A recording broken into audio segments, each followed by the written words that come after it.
Hey, welcome to the Offline Podcast with John Jackson. Hey, we want you to subscribe to our podcast and join our team.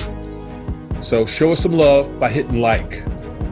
If you have any questions or comments, please visit us at offlinepodcast.com. Today, I'm going to introduce a special guest. He played at the University of Michigan, and of course, he's from Cincinnati. He played in the Major League Baseball for 19 years.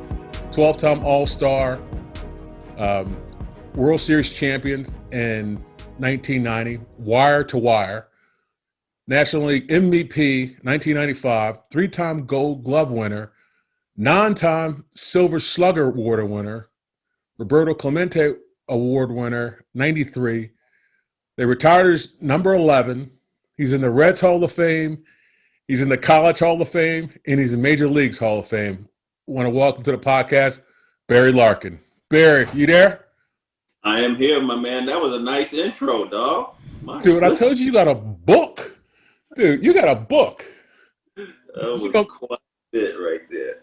You know you've done that much, and you know how many games you played in the minor leagues? I found that out today, too. In the minor leagues? Yeah. Close to 100, 150. How about 177? Is that right? Yeah. Yeah, back in that day, when I signed, it was actually the second time I signed with the Reds. So when I signed, the first time I was out of high school, but they knew I wanted to go to school. So I went to school. And then the second time, it was like the perfect time because Dave Concepcion, who was my idol when I was growing up, he was kind of at the end of his career and he had some injuries. So as signed, they kind of fast tracked me. I went right to AA and then spent a little time at AAA, and then boom, I was there. So it just seemed like the timing just matched up perfectly for me. Right. A lot of people don't know you went to Michigan, University of Michigan, on a football scholarship. Yep. Now, I understand that you kind of made a decision, I guess, in the spring to go play baseball and like say, you know what, we're done with football, or how'd that work?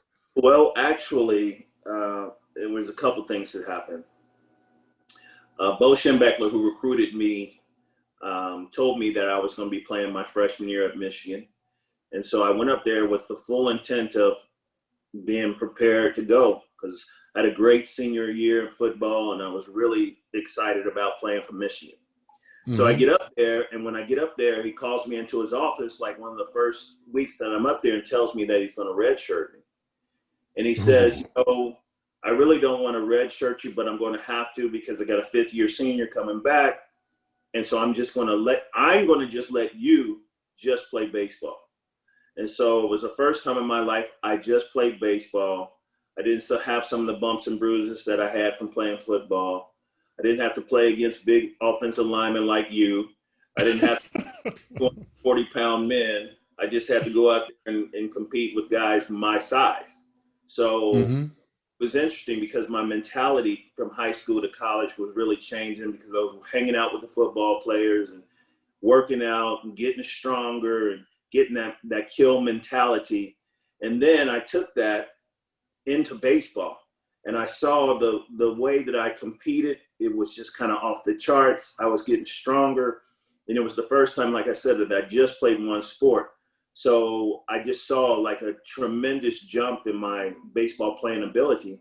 And so I decided that after that, I was like, well, I don't have to shed 300-pound pulling linemen.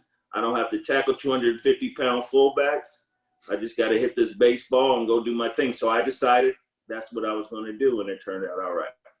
No, I think it turned out better than all right. But did you ever think you'd play 19 years in Cincinnati?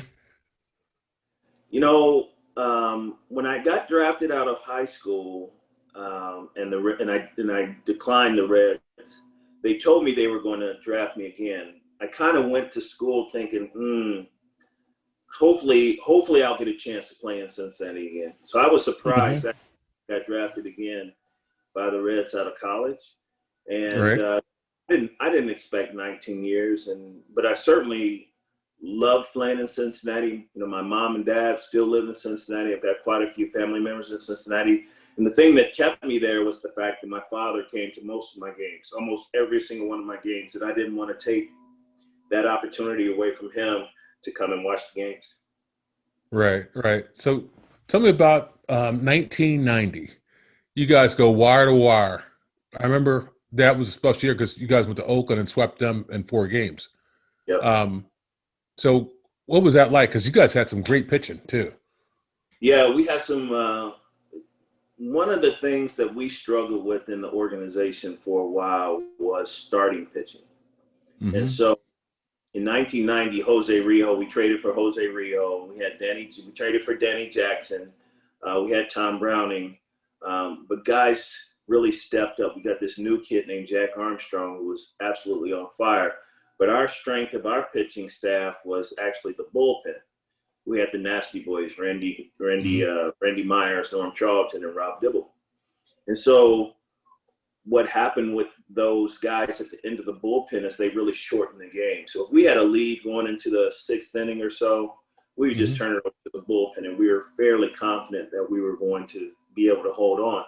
And those guys dominated. So that whole season, we just played to try to win a 6 or 7 inning ball game.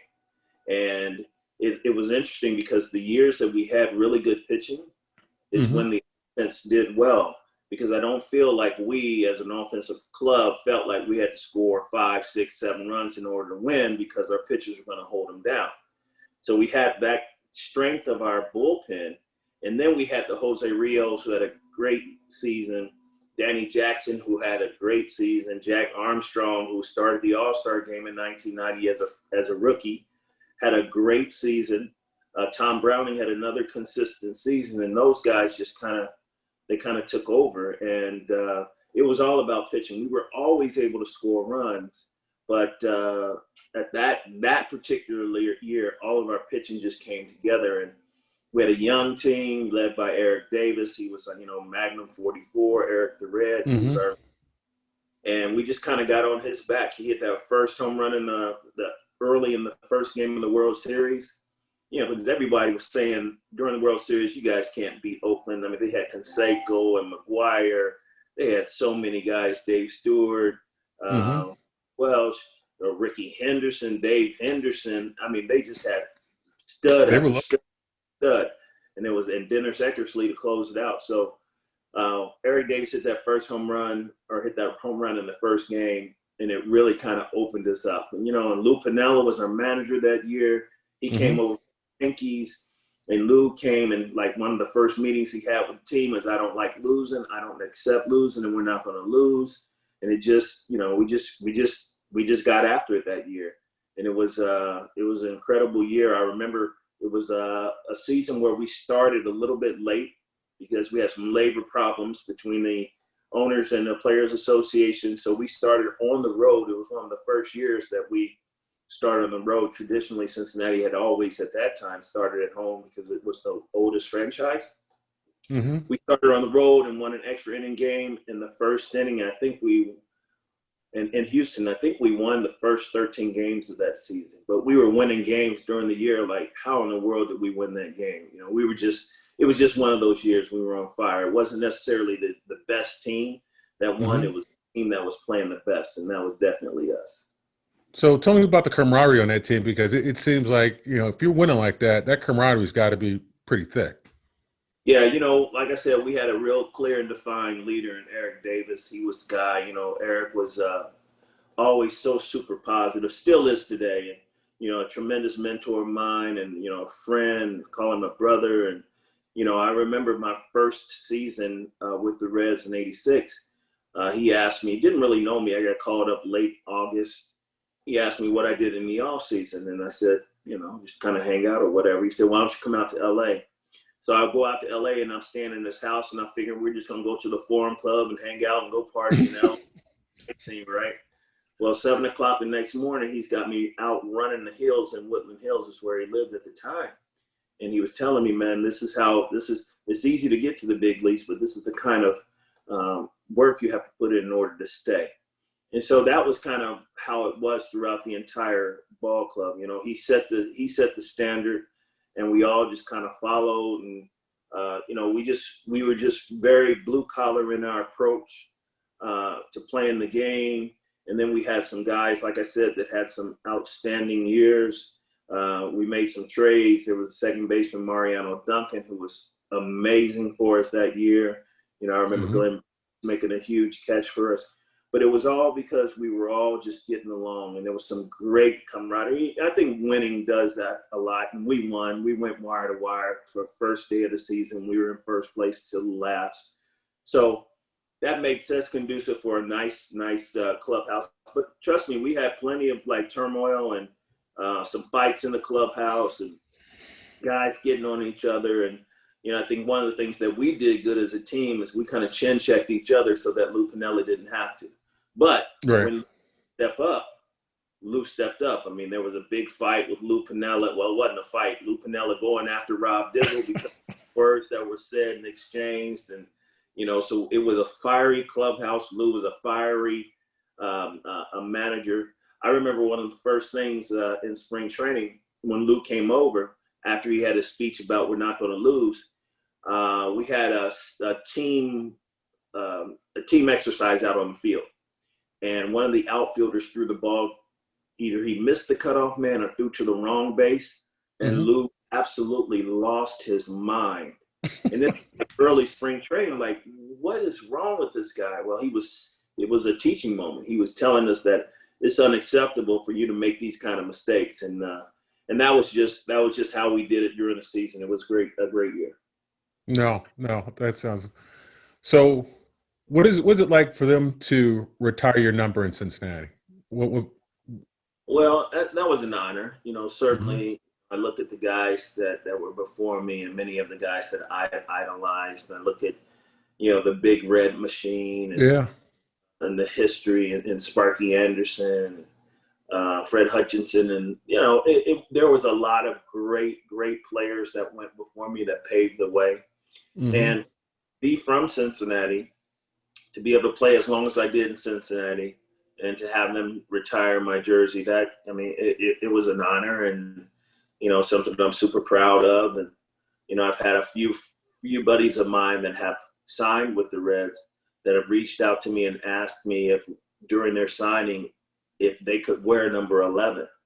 And you know, I think that's pretty cool. I see a lot of shortstops out in the game right now wearing number 11. I don't know if that has anything to do with me, but, you know, I know that a number 11 at shortstop is something that's been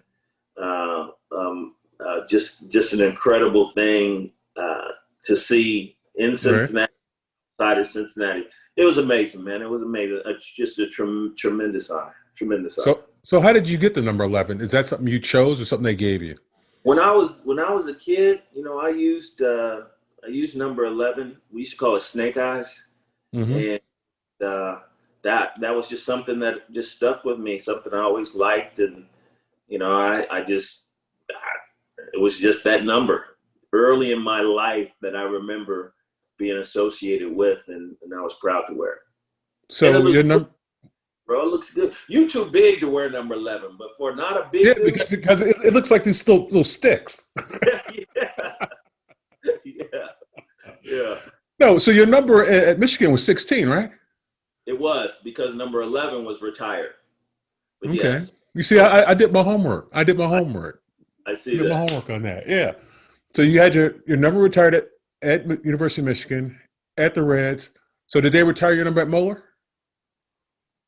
I don't believe so. You know why? I wore number 14 at Moeller. You know why they retired your number at Moeller? Why is that? Because you ain't give enough money. You didn't give enough money. Maybe. Because you didn't give enough money. Hey, hold on for a second. I got to do a advertising. Hey, I've got a place for you to go smoke cigars, and it's called Bell's House of Tobacco. Bell's has the finest cigars in the city of Cincinnati, and he's a friend of mine. So go to Bell's House Tobacco. Right below me, you'll see his email and his phone number. Hey, check out Bell's House Tobacco and get a great cigar. Yeah. No, as far as that, they haven't named a fill after you yet at Moeller? No, that takes no. That does take money. Yeah. No field, no retired number. because Mo doesn't have a real home field, do they? They play Oh, just everywhere else. They don't have yeah, a home stadium, that is correct. That's and correct. that's kind of weird because they've won all those championships, but they play Hmm. at somebody else's house. Hmm. So I'm just saying, Barry. I'm Just just the way saying I hear you. that's just the way you guys do it. Hey, what did it mean for you to win the Roberto Clemente Award in '93? Well, Roberto Clemente, and is something that I proudly display. You can see it over my shoulder right there, at number Yeah, I see 21. that. That's what I'm asking. Yeah. Yeah, Roberto Clemente was a tremendous ambassador for the game, and he obviously, well, he passed when he was on his way on a mission to South America, but he was always giving of himself and just a philanthropist and a person that wanted to give back. So, I have Latin heritage. And so I think every Latin player, any Black or Latin player, or any person that really appreciates people that were good in the game, 3,000 hits, um, Hmm. that gave of their time and gave of their energy and gave of their money and something to be greatly to be associated with. And he and his family, I know his family well, and the Clementes are just class people, and it was just another tremendous honor. Major League Baseball obviously appreciates his contribution to the game, so they named the award after him, and Hmm. it's an honor for me, as it is for many of the guys who remember who win that award. Yeah, I mean, I know him. Um, playing at Pittsburgh, you heard stories about how great of a guy he was, but just a really good person overall. Genuine, would pretty much give you the shirt off his back. Right, That kind of person. right. So I know what have you been doing um, since you've done the media stuff, and I see what happened. I haven't seen you on TV anymore. Yeah, I'm So not. I'm not doing. I've been off of TV for a couple a years couple now. years. I decided to get back into the game and try to make some contributions to the players and player development. So I've been working with the Reds and player development, and it's been pretty good.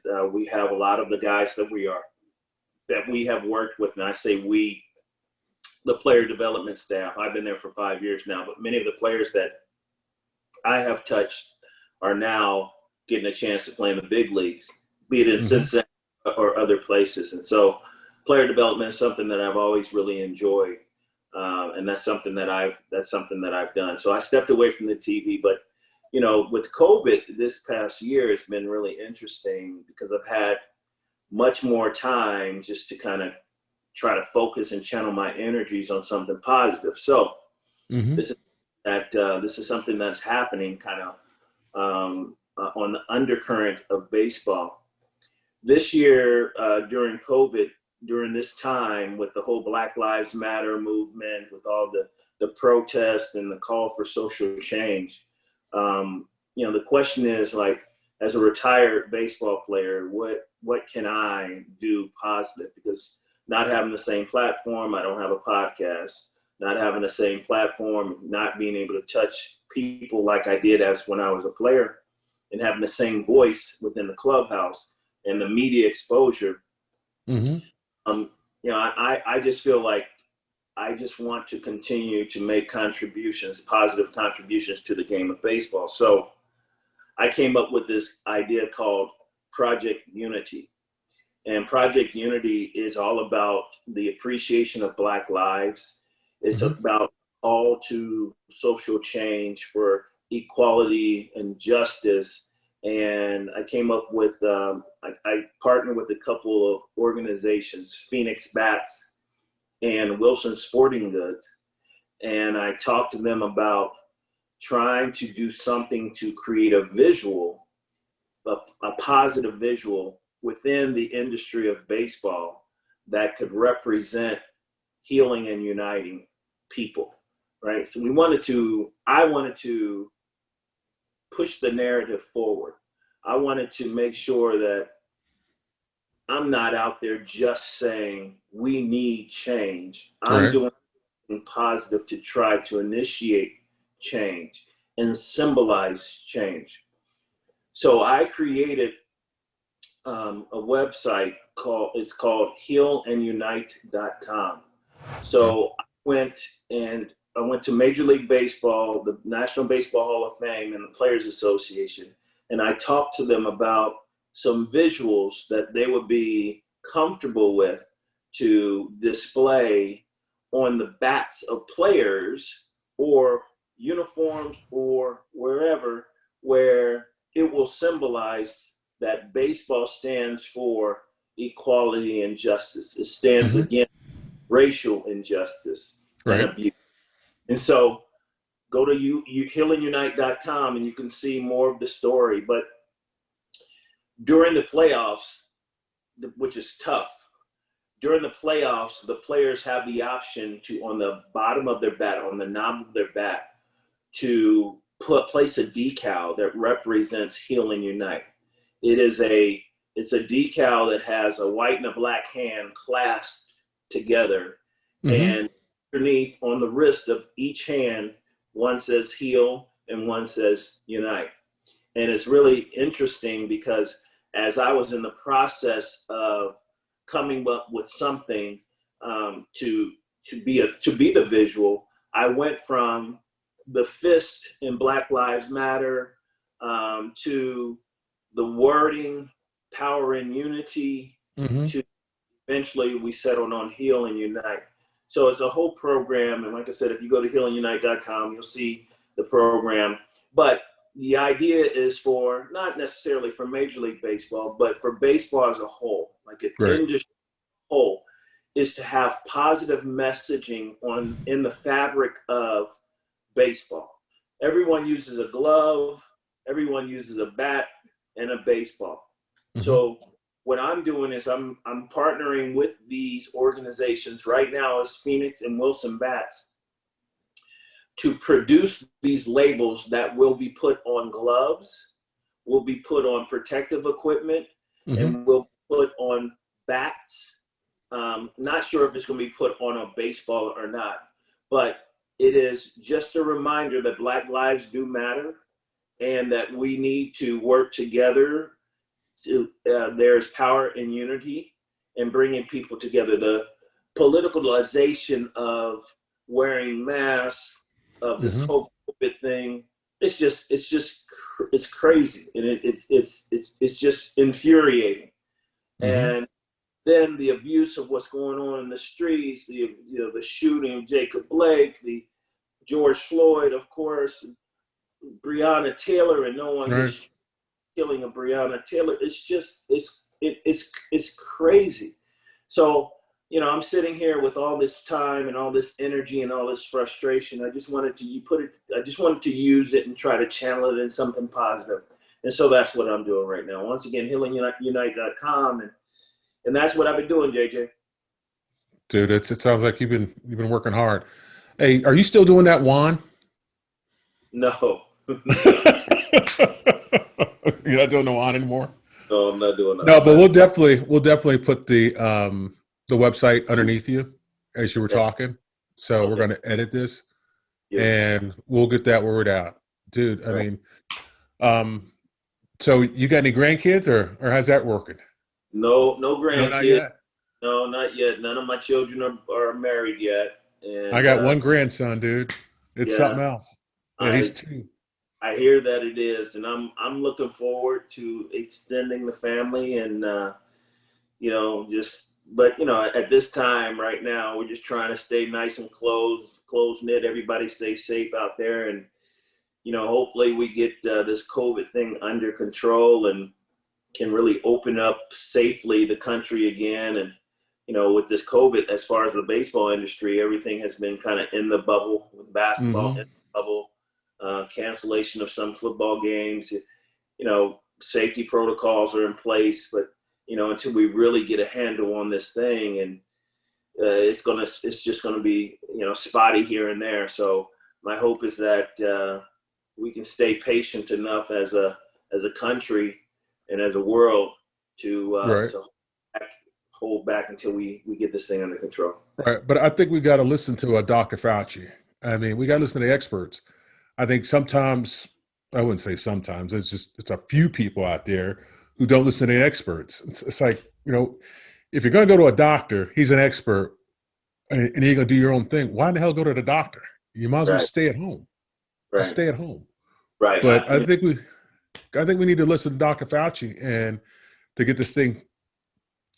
It's not so much as it's not going to be gone in a snap of a finger, but we got to get this thing under control. Oh, no And doubt. and Science. I mean, science. It's indisputable. right.